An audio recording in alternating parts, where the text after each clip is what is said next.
Pembacaan pada saat hari ini terdapat dalam Matius 26 ayat 14-16. Firman Tuhan berbunyi demikian, Yudas mengkhianati Yesus. Kemudian, pergilah seorang dari ke-12 murid itu yang bernama Yudas Iskariot kepada imam-imam kepala. Ia berkata, "Apa yang hendak kamu berikan kepadaku supaya aku menyerahkan dia kepada kamu?" Mereka membayar 30 uang perak kepadanya, dan mulai saat itu ia mencari kesempatan yang baik untuk menyerahkan Yesus. Poin pembacaan saat ini terdapat dalam ayatnya yang ke-15. Ia berkata, "Apa yang hendak kamu berikan kepadaku, supaya aku menyerahkan dia kepada kamu?" Mereka membayar 30 uang perak kepadanya. Saudaraku yang dikasihi Tuhan, sudah tentu setiap orang pasti tidak ingin disebut sebagai pengkhianat dan dikhianati. Tetapi kenyataannya, dunia ini sedang penuh dengan pengkhianat-pengkhianat yang mungkin tidak mau disebut sebagai pengkhianat, tetapi mengerjakan pengkhianatan. Semua kita pasti berusaha untuk tidak dikhianati. Namun pada kenyataannya, kita harus melewati pengkhianatan juga. Ada banyak orang yang tidak siap dikhianati. Akhirnya mereka kecewa. Orang yang bisa rela menjadi wanita simpanan karena kecewa dengan pacar yang mengkhianatinya. Kita bersyukur Alkitab bukan hanya bicara tentang surga dan neraka, tetapi pengkhianatan dan persahabatan.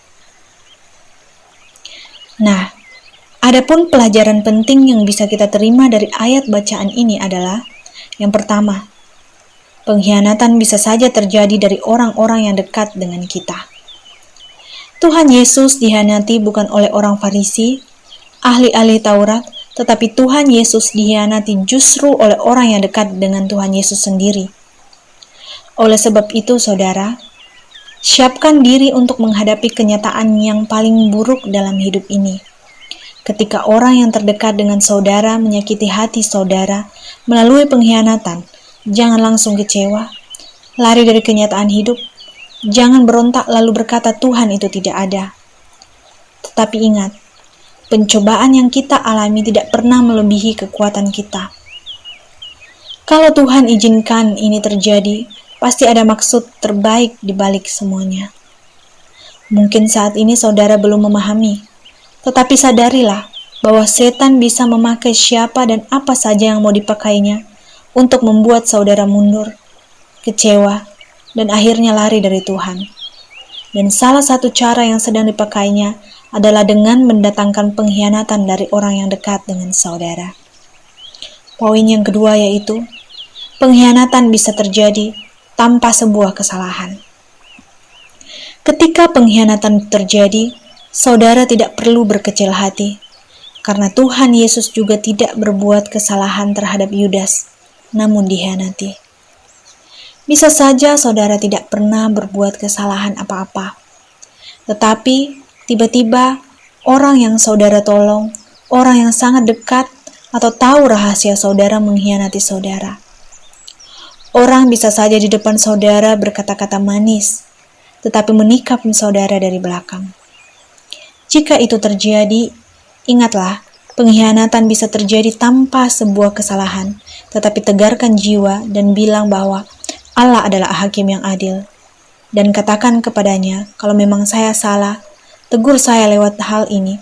Tetapi kalau memang saya tidak membuat kesalahan, saya percaya Engkau akan menyatakan kebenaran saya.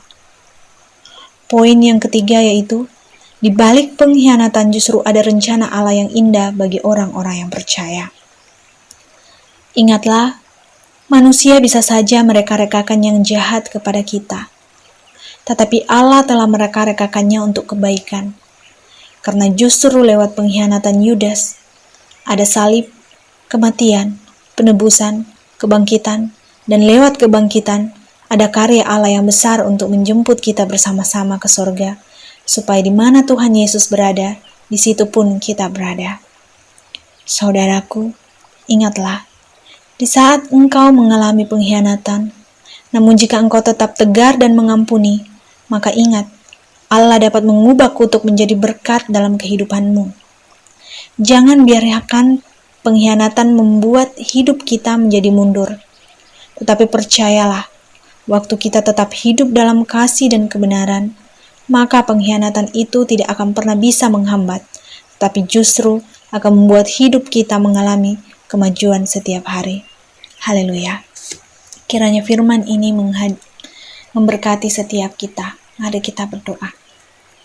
Terima kasih Tuhan untuk firman-Mu saat ini. Biarlah firman ini Engkau yang memateraikan di dalam hati kami dan mampukan kami Tuhan untuk menghadapi dan melakukan firman ini Tuhan.